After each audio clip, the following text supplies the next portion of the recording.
Today I am explain about the inductance of a two-wire single phase line and also the flux linkages of one conductor in a group of conductors. Okay, how the flux will be linked to that group of conductor, that will be derived. Okay, first coming to the introduction, that is the inductance of a single phase overhead line. Okay, that means the inductance of a two-wire single phase line. Okay, the inductance of a two-wire single phase line. Okay, consider a single phase line. First you taking the single phase line consisting of a two parallel conductors. Okay, we are considering the single phase line. Considering a single phase line consisting of a two parallel conductors. Okay, we are taking the single phase line that consists of a two parallel conductors, that is A and B.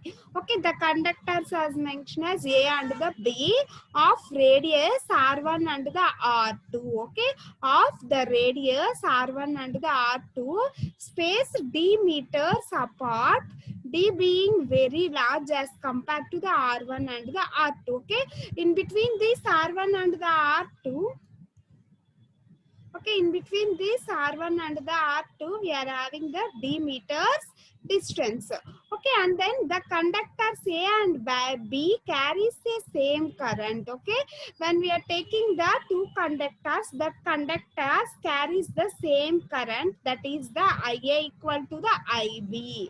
Okay, same current means the IA is equal to the IB. Okay, in the magnitude, but in the opposite direction, in the magnitude, but it is in the opposite direction, as one from the return path of the other, as one from the return path of the other. Okay, next suppose we are taking the inductance of each conductor is due to the internal flux linkages. Okay, when we are considering that inductance, that means the we calculate the flux linkages.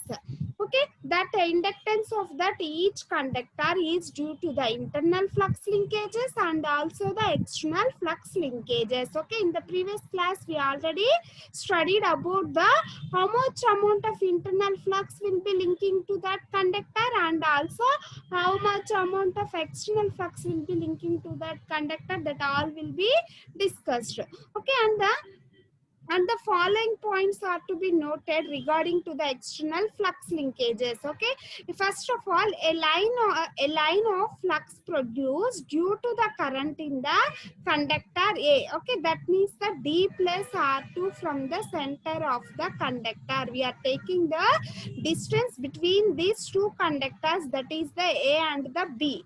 Okay, in between these two conductors, we are taking the distance, that is the D meters, that is the D meters apart from the each and the each conductor. Okay, for conductor A having the R1 radius and conductor B having the R2 radius. Okay, in each and every conductor having the internal flux and also the external flux. How much amount of internal flux that will be linking to this conductor and how much amount of external flux that will be linking to that conductor. Okay, that all will be discussed. Okay, first of all, a line of a flux produced due to the current in the conductor A at a distance equal or greater than the D plus R2. Okay, D plus R2, where R2 is the radius of that conductor B and D is the distance between the conductor A and the B. Okay, from the center of the conductor A links with a zero net current. Okay, therefore the zero net current will be linking through that conductor.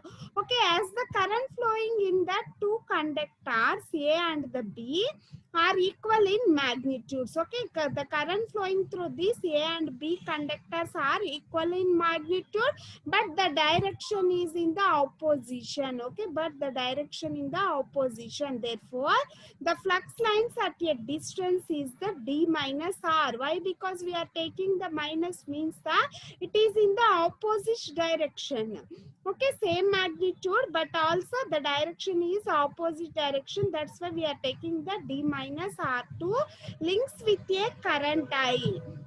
Okay, therefore, at a distance of d minus r2 links with a current I, and those between d minus r2 and d plus r2 links with a current varying from the I to 0.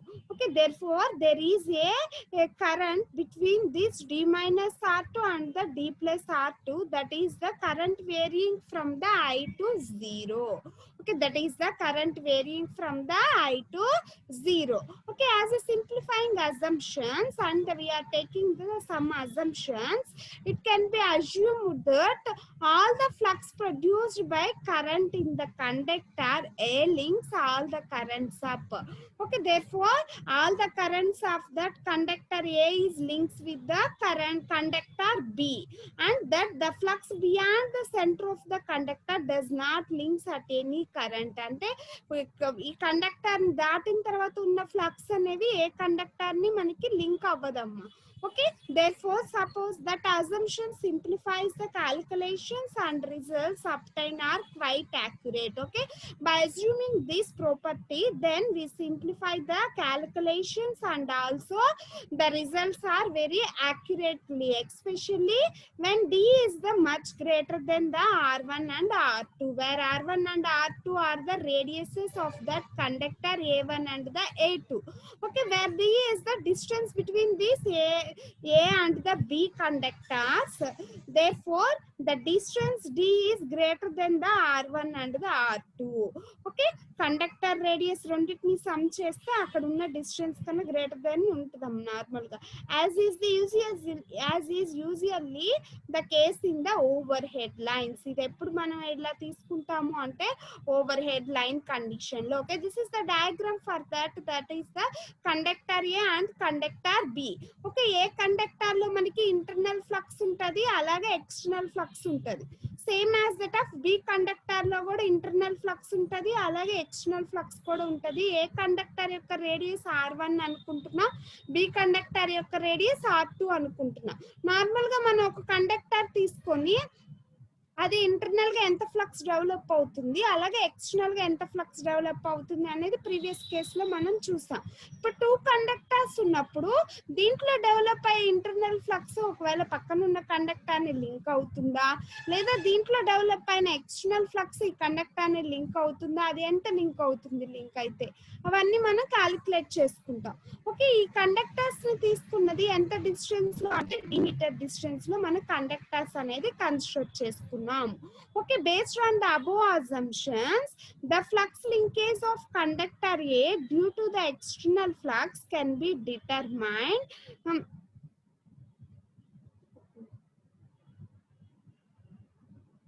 Can be determined by substituting the d2 equal to d and d1 equal to the r2. Okay, A equation లో ఇవి substitute చేయాలి అంటే మనం already previous equation ఉంది కదమ్మా, అది ఇక్కడ నేను మెన్షన్ చేయలేదు. ఆ ప్రీవియస్ ఈక్వేషన్ లో ఏదైతే ఉందో ఆ లాస్ట్ ఈక్వేషన్ నిన్న పీపీటీస్ లో లాస్ట్ ఈక్వేషన్ ఏదైతే ఉందో అది ఆ ఈక్వేషన్ లో మనం d2 ఈక్వల్ టు d అని సబ్స్టిట్యూట్ చేసుకుంటాము, d1 equal to r1 small r1 గా సబ్స్టిట్యూట్ చేసుకుంటాం.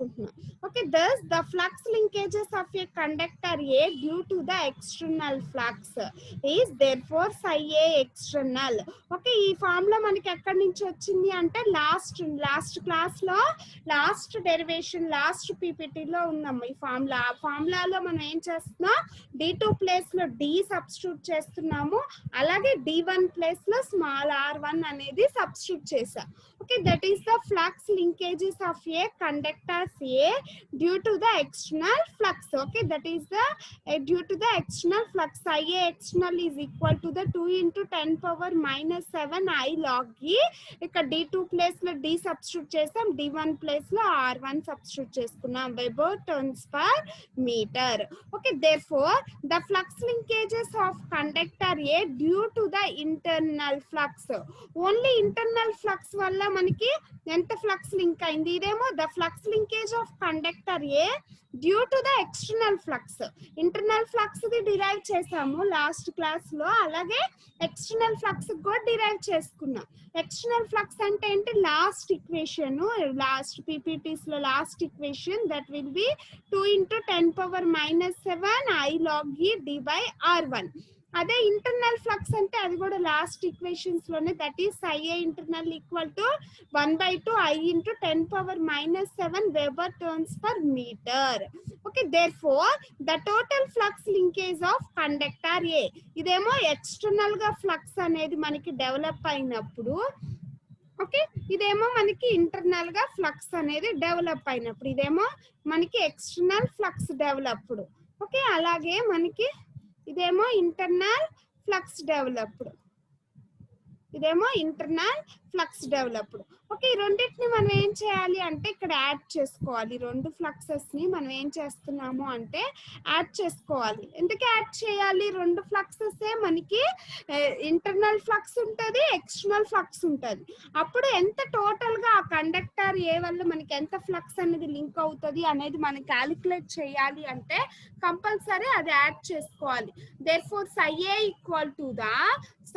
is equal to the psi A external plus psi A internal.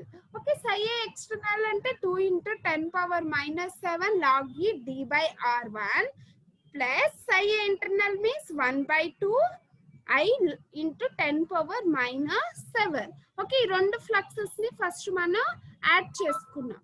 Okay, ఈ రెండు ఫ్లక్సెస్ ని మనం యాడ్ చేసుకున్న తర్వాత ఆ ఫ్లక్సెస్ ఎంత వచ్చాయి మనకి, వెబర్ టర్న్స్ పర్ మీటర్ గా మనం రిప్రజెంట్ చేసుకున్నాం. ఓకే, ఆ రెండు ఫ్లక్సెస్ మనకి ఏంటి, weber turn per metre square, units వచ్చి weber turn per metre square. Okay, therefore the total inductance of conductor A, ఇప్పుడు వరకు మనం ఏం క్యాలిక్యులేట్ చేసాం, ఓన్లీ psi A నే క్యాలిక్యులేట్ చేసాం.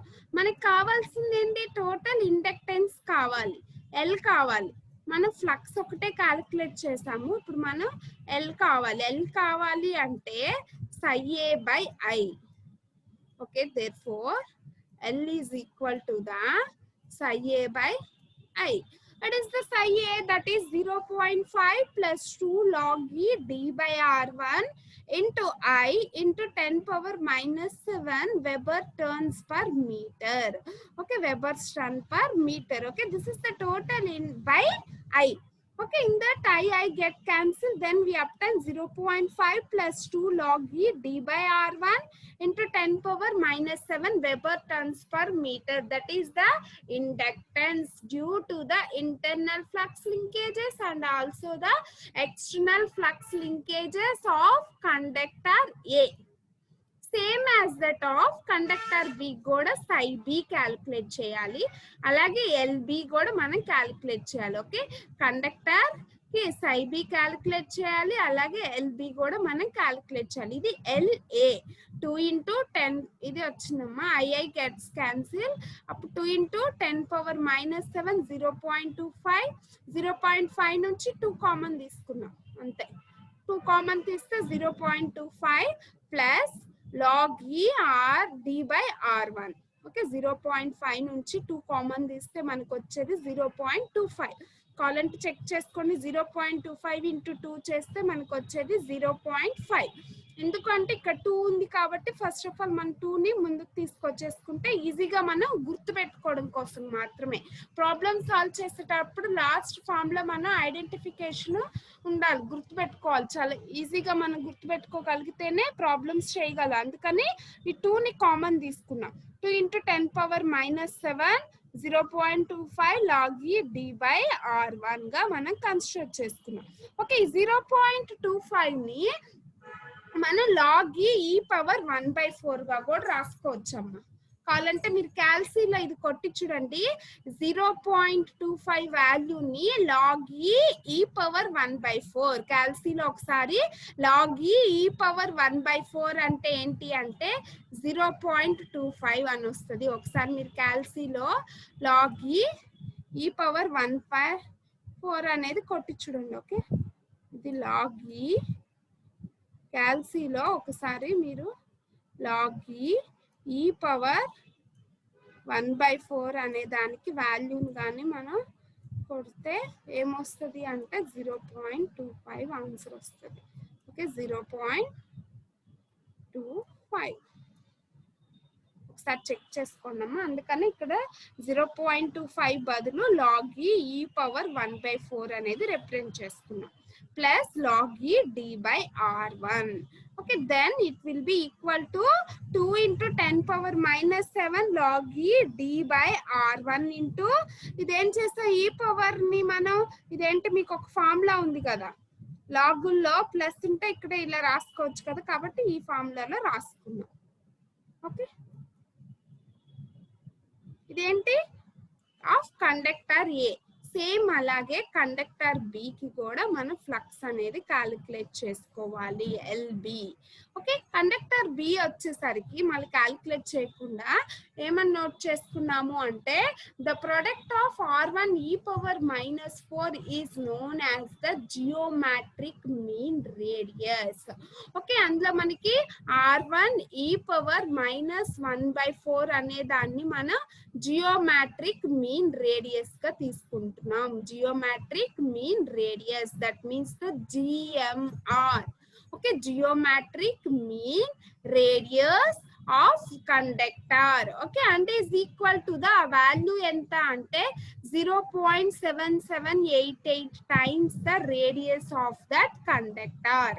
అంటే let it is represented by r1 dash. Let it is represented by r1 dash.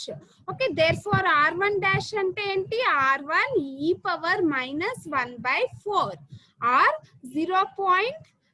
e⁻⁻1/4 value ఎంత అంటే 0.7788. ఇది క్యాల్సిలో ఒకసారి చూసుకోండి. e⁻⁻1/4 is equal to the 0.7788. Okay ఒకసారి క్యాల్సిలో మీరు e⁻⁻1/4 అని కొట్టండి. అప్పుడు ఆన్సర్ ఎంత వస్తుంది అంటే మనకి 0. ఇవన్నీ కూడా ఎందుకంటే సింప్లిఫికేషన్ పర్పస్ కి అమ్మ 0.7788. Okay it is the e⁻⁻1/4 e⁻⁻1/4.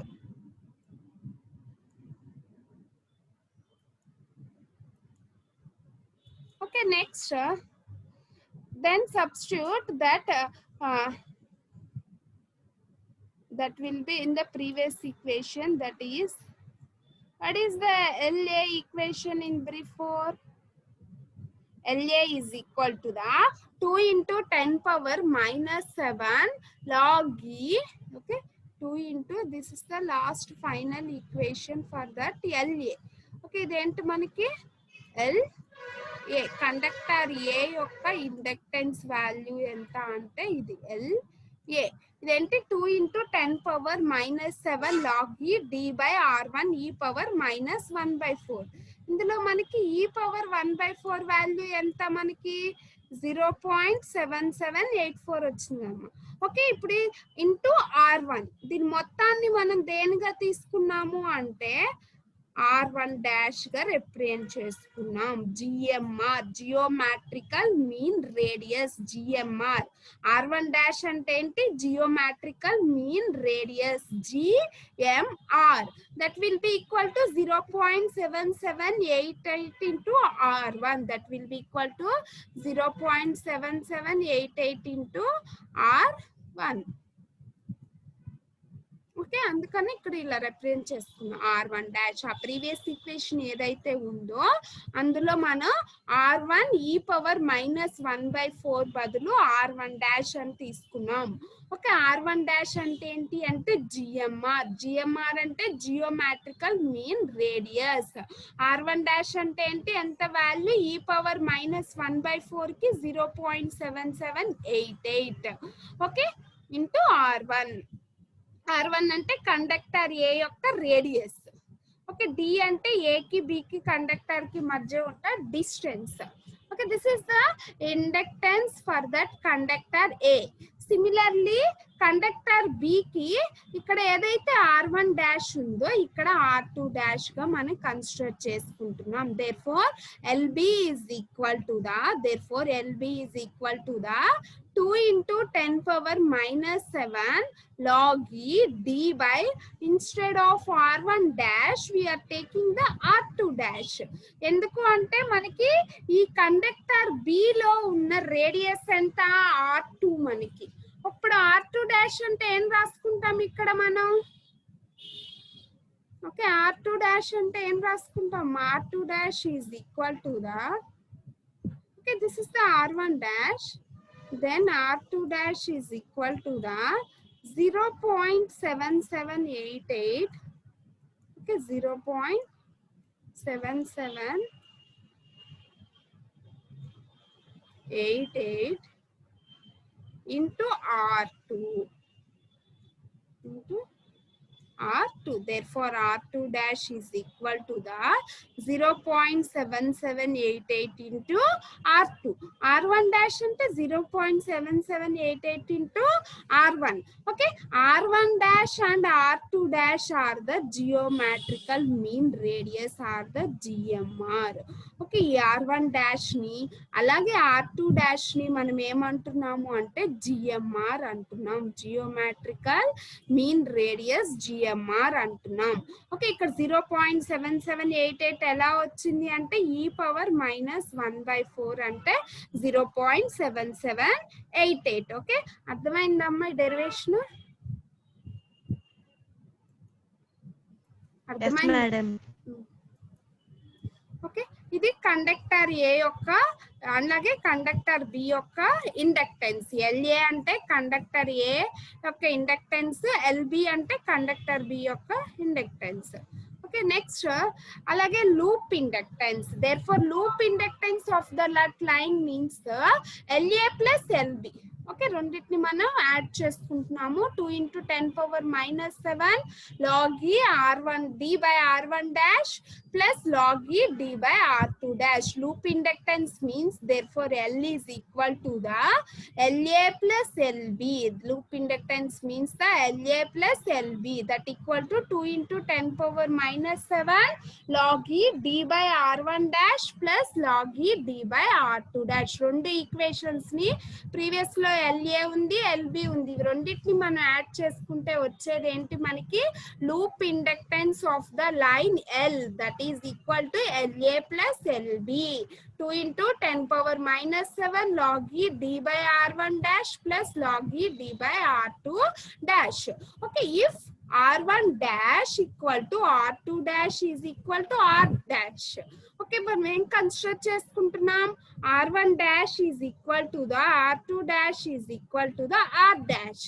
okay, the loop inductance of the line is given as, therefore ఆ రెండింటిని మనం కానీ ఈక్వల్ చేసుకుంటే L is equal to the 4 into 10 power minus 7 log e d by r dash, or 0.4 log e d by r dash. మీరు గుర్తుపెట్టుకోవాల్సిన formula ఇది. Okay, ఇదేంటి? 4 into 10 power minus 7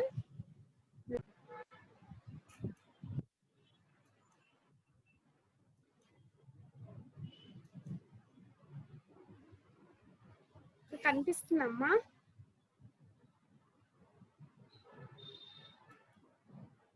కనిపిస్తుందమ్మా? కనిపిస్తుందా? Okay, this is the inductance. L is equal to the 4 into 10 power minus 7 log e d by r dash. Okay, దాన్ని ఎలా రాసుకున్నామంటే 0.4 log e d by r dash గా రాసుకొని milli Henry's per kilometre అనేది తీసుకుంటున్నాం.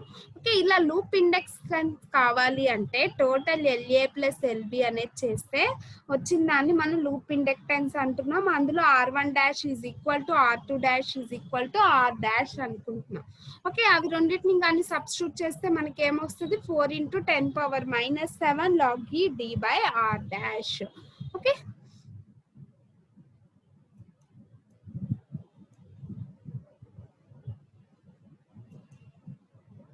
Next, the flux linkage of one conductor in a group of conductors. Okay, ఇంత ముందు కేసులో మనం ఏం కన్స్ట్రక్ట్ చేసుకున్నాము, ఒక కండక్టర్ నుంచి ఇంకో కండక్టర్ కి, అంటే సపోజ్ ఏ కండక్టర్ నుంచి బి కండక్టర్ కి ఎంత ఫ్లక్స్ లింక్ అయింది, అలాగే బి కండక్టర్ నుంచి ఏ కండక్టర్ కి ఎంత ఫ్లక్స్ లింక్ అయింది. దానిలో కూడా each conductor having the internal flux and also the external flux. Okay, A conductor కి ఇంటర్నల్ ఫ్లక్స్ ఉంది, అలాగే ఎక్స్టర్నల్ ఫ్లక్స్ ఉంటది. బి కండక్టర్ కి ఇంటర్నల్ ఫ్లక్స్ ఉంటది, ఎక్స్టర్నల్ ఫ్లక్స్ ఉంటది. ఓకే, అలా ఆ రెండు కండక్టర్స్ ఎంత ఫ్లక్స్ ఇంటర్నల్ గా ఎక్స్టర్నల్ గా లింక్ అయ్యాయి అనేది మనం డిరైవ్ చేసాం. ఇప్పుడు ఏం చేస్తున్నాము అంటే ఒక కండక్టర్ పక్కన గ్రూప్ ఆఫ్ కండక్టర్స్ ఉన్నాయని మనం కన్స్ట్రక్ట్ చేసుకుంటున్నాం. Okay, group of conductors n number of conductors ఉన్నప్పుడు ఎంత ఫ్లక్స్ లింక్ అవుతుంది అది మనం డిరైవ్ చేయాలి. ఇప్పుడు ఏంటి, consider A group of parallel conductors. Okay, consider A group of parallel conductors 1 2 3 and so on n. ఎన్ని కండక్టర్స్ ఉన్నాయి అంటే n కండక్టర్స్ ఉన్నాయి అని తీసుకున్నాం. క్యారింగ్ ఏ కరెంట్స్, ఆ n కండక్టర్స్ ఎంత కరెంట్ ని క్యారీ చేశాయి అంటే I1 I2 I3 and so on In respectively. Okay, that will be shown in the figure.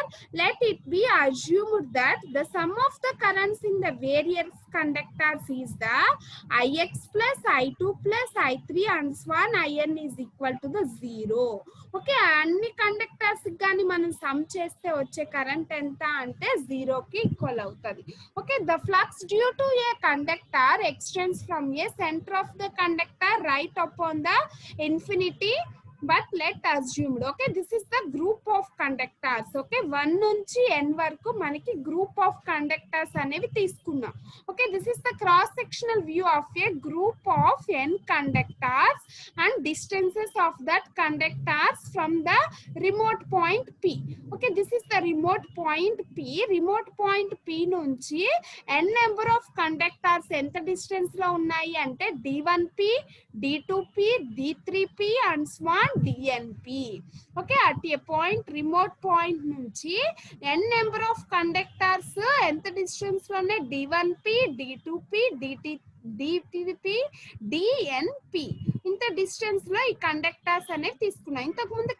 ఇంత ముందు కేసులో మనం ఏం తీసుకున్నాం, ఇక్కడ ఏ కండక్టర్, ఇక్కడ B conductor. In between A and the B, we are having the D distance.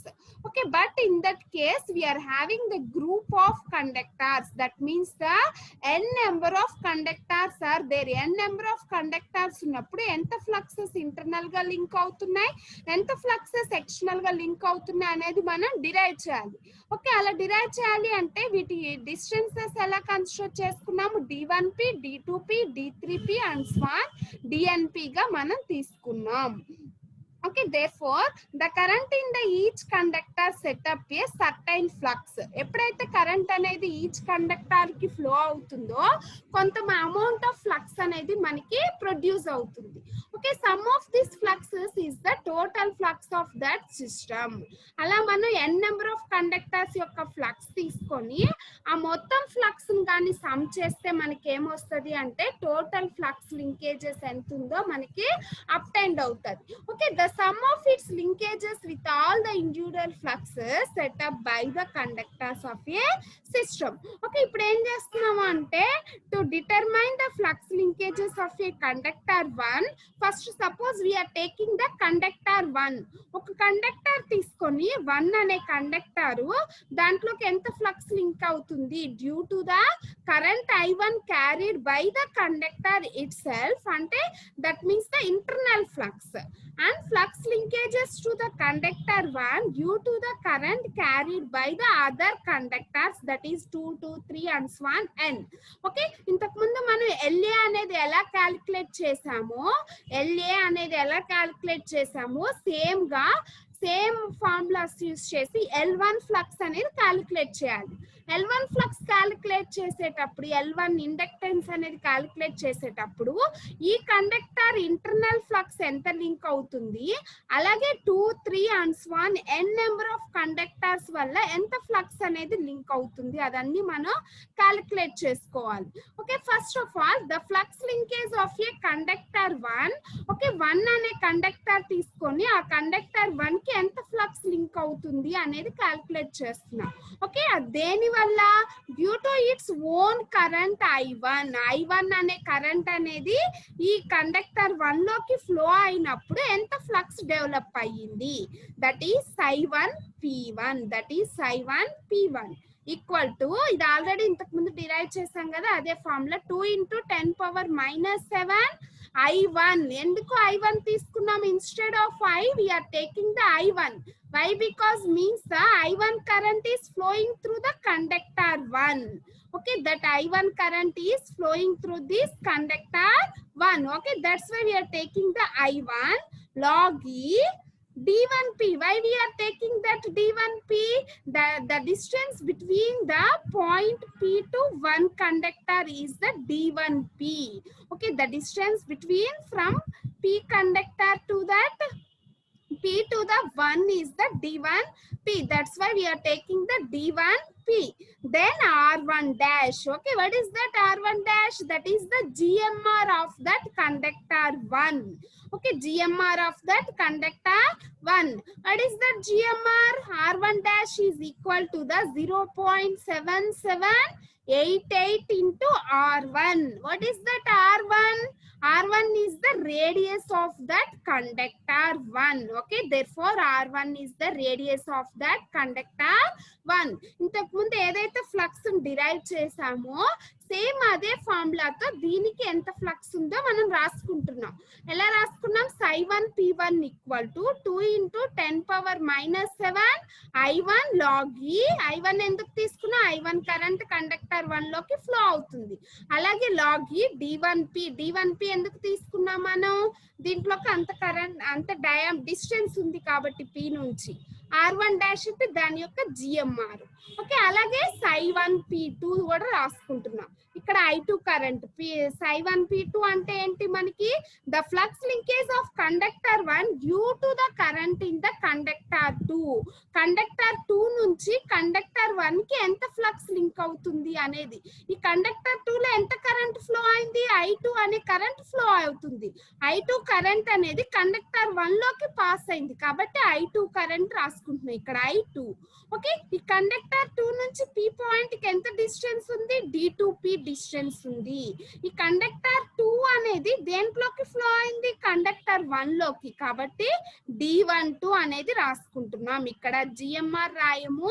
ఎందుకు అంటే కండక్టర్ 1 కి మనం క్యాలిక్యులేట్ చేస్తున్నాము. ఇట్ సెల్ఫ్ క్యాలిక్యులేట్ చేసినప్పుడు మాత్రమే, సెల్ఫ్ ఫ్లక్స్ క్యాలిక్యులేట్ చేసినప్పుడే GMR వస్తుంది. 2 వల్ల ఎంత ఫ్లక్స్ లింక్ అయింది అన్నప్పుడు D12 వస్తుంది. Same as that of Ψ1P calculate చేసినప్పుడు ఇలా క్యాలిక్యులేట్ చేస్తాం. 2 × 10⁻⁷ I1 log E D1P by R1 dash plus I2 log E D2P by D12, I3 log E D3P by D13 plus and so on IN log E DNP by D1N. Okay, webers per metre square. Okay, same ఇదే equation ని మనం ఇలా కూడా represent చేసుకోవచ్చు. అదేంటి అంటే denominator ని ఒకలాగా log of A/B ఫార్ములా. ఇది log of A/B ఫార్ములా ఏంటి మనకి? log A plus log B. Okay, log A plus log B ఆ ఫార్ములాలో రాసుకొని ఇలా ఫార్ములాని డివైడ్ చేసుకున్నాము అంతే. To accounts for the total flux linkage of conductor 1 the point P must be అంటే Ψ1P. Okay, this is the equation for that Ψ1P. Next D1P equal to D2P equal to D4P and so on D.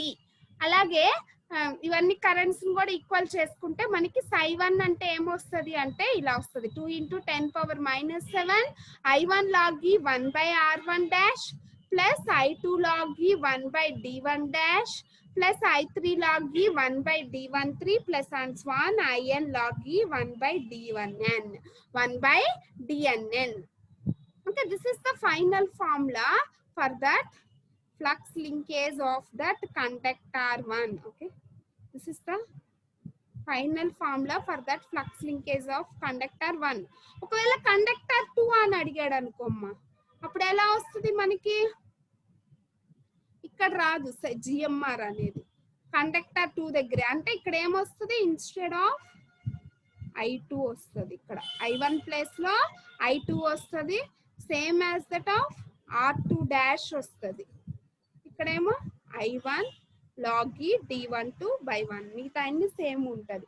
అదే Ψ3 కావాలనుకోండి, అప్పుడు I3 వస్తుంది. I3 log E R3 dash 1/R3 dash, మిగతా అన్ని same. అంటే self కి మాత్రమే GMR వస్తుంది. ఏ conductor లో ఫ్లక్స్ అనేది మీరు ఫైండ్ అవుట్ చేస్తున్నారో ఆ కండక్టర్ వరకు మాత్రమే మనకి జిఎంఆర్ అనేది వస్తుంది. కాబట్టి ఒక దాంట్లో ఎంత ఫ్లక్స్ ఉంది అనేది మనం క్యాలిక్యులేట్ చేస్తే ఇంకా ప్రతిదానికి క్యాలిక్యులేట్ చేయాల్సిన అవసరం లేదు. ఓకే, ఈ ఫార్ములాని యూజ్ చేసుకొని Ψ1 ఫ్లక్స్ క్యాలిక్యులేట్ చేసుకోవచ్చు, Ψ2 ఫ్లక్స్ అండ్ స్వాన్ Ψn వరకు మనం ఫ్లక్స్ అనేది క్యాలిక్యులేట్ చేసుకుంటాము. ఓకే, ఇలా ఎంత ఒక కండక్టర్ నుంచి ఎంత ఫ్లక్స్ అనేది ఇంటర్నల్ గా ఎంత ఫ్లక్స్ లింక్ అయింది, అలాగే కండక్టర్ 2 నుంచి ఎంత ఫ్లక్స్ లింక్ అయింది, అలాగే కండక్టర్ 3 నుంచి ఎంత ఫ్లక్స్ లింక్ అయింది, అలాగే స్వాన్ ఎన్ కండక్టర్స్ నుంచి ఎంత ఫ్లక్స్ లింక్ అయింది, అవన్నీ ఫస్ట్ అజ్యూమ్ చేసుకొని అన్ని కండక్టర్స్ నుంచి లింక్ అయిన ఫ్లక్స్ ని ఇక్కడ రాసుకుంటున్నాం. ఇదేమో కండక్టర్ 1. ఫస్ట్ ఇది total flux linkages for that conductor 1. 1 conductor కే మనం ఫ్లక్స్ లింకేజ్ క్యాలిక్యులేట్ చేస్తున్నాం. కానీ ఒక కండక్టర్ అనేది మనకి n నెంబర్ ఆఫ్ కండక్టర్స్ నుంచి ఫ్లక్స్ అనేది లింక్ అవుతుంది. ఓకే, కండక్టర్ 1 లో ఇంటర్నల్ ఫ్లక్స్ వల్ల కొంత ఫ్లక్స్ అనేది లింక్ అయింది, అది ఇక్కడ రాసుకున్నది జిఎంఆర్ అంటున్నాం. ఓకే, అలాగే కండక్టర్ 2 వల్ల ఈ కండక్టర్ 1 లోకి కొంత ఫ్లక్స్ లింక్ అయింది. ఓకే, కండక్టర్ 2 వల్ల కండక్టర్ 1 కి కొంత ఫ్లక్స్ లింక్ అయింది, అది ఎంత అంటే ఇది. అలాగే కండక్టర్ 3 వల్ల కండక్టర్ 1 కి ఇంకొంచెం ఫ్లక్స్ లింక్ అయింది, అది ఎంత అంటే ఇది. అలాగే n నెంబర్ ఆఫ్ కండక్టర్ వల్ల కండక్టర్ 1 లో కొంత ఫ్లక్స్ అనేది లింక్ అయింది. Okay, this 3 are the external fluxes. Okay, this is the external flux and this is the external flux, this is also external flux. Only this is the internal flux. Okay, this is the flux linkage of that conductor 1. Okay, this is the flux linkage of that conductor 1. Okay, ఒక conductor గాని మనం construct చేసుకుంటే దానికి it self గా ఎంత flux link అయ్యింది, that is the internal flux. అలాగే దాని పక్కన ఎన్ని నెంబర్ ఆఫ్ కండక్టర్స్ ఉన్నాయి, ఆ నెంబర్ ఆఫ్ కండక్టర్స్ నుంచి ఎంత ఫ్లక్స్ లింక్ అవుతుంది అనేది ఇలా ఫార్ములా యూజ్ చేసుకొని మనం డిరైవ్ చేసుకుంటాం. ఓకే, అర్థమైందమ్మా? అర్థమైందా డెరివేషన్? ఏమైనా డౌట్స్ వస్తే రేపు అడగండి. పీపీటీస్ ఇస్తాగా, రాసుకునేటప్పుడు డౌట్స్ వస్తాయి కదా, అప్పుడు రేపు క్లారిఫై చేసుకున్న డౌట్స్. ఓకే, ఇలా n నెంబర్ ఆఫ్ కండక్టర్స్ ఉన్నప్పుడు ఇదేంటి, మనం ఓన్లీ ఒక కండక్టర్ 1 కే, మనకి డయాగ్రామ్ ఉంది కదా, ఇది డయాగ్రామ్. ఈ కండక్టర్ 1 లో ఎంత ఫ్లక్స్ లింక్ అయింది అనేది మనం డిరైవ్ చేసాం. సేమ్ ఆ ఫార్ములాని యూజ్ చేసుకొని కండక్టర్ 2 లో ఎంత ఫ్లక్స్ డిరైవ్ అయిందో మనం రాసుకోవచ్చు, 3 లో ఎంత ఫ్లక్స్ లింక్ అయిందో రాసుకోవచ్చు, n లో ఎంత ఫ్లక్స్ లింక్ అయిందో రాసుకోవచ్చు. ఓకే, కండక్టర్ 2 లో లింక్ అయిన ఫ్లక్స్ అది జిఎంఆర్ ఎక్కడ వస్తుంది, 2 దగ్గర వస్తుంది. అదే 3 లో అయితే జిఎంఆర్ ఎక్కడ వస్తుంది, 3 దగ్గర వస్తుంది. అలా Ψ1 ఫ్లక్స్ అనేది మనం క్యాలిక్యులేట్ చేస్తే n నెంబర్ ఆఫ్ కండక్టర్స్ కూడా సేమ్ ఫ్లక్స్ అనేది మనం రాసుకోవచ్చు. ఓకే, అలా ఫ్లక్స్ లింకేజెస్ అనేవి 2 కండక్టర్స్ నియర్ బై ఉన్నప్పుడు, ఏబి కండక్టర్స్, ఇక్కడ ఏ ఉంది, ఇక్కడ బి ఉంది, ఏబి కండక్టర్స్ ఉన్నప్పుడు ఏ వల్ల ప్రొడ్యూస్ అయ్యే ఇంటర్నల్ ఫ్లక్స్, అలాగే దీని వల్ల ప్రొడ్యూస్ అయ్యే ఎక్స్టర్నల్ ఫ్లక్స్, ఏకి ఎంత లింక్ అయింది, బికి ఎంత లింక్ అయిందో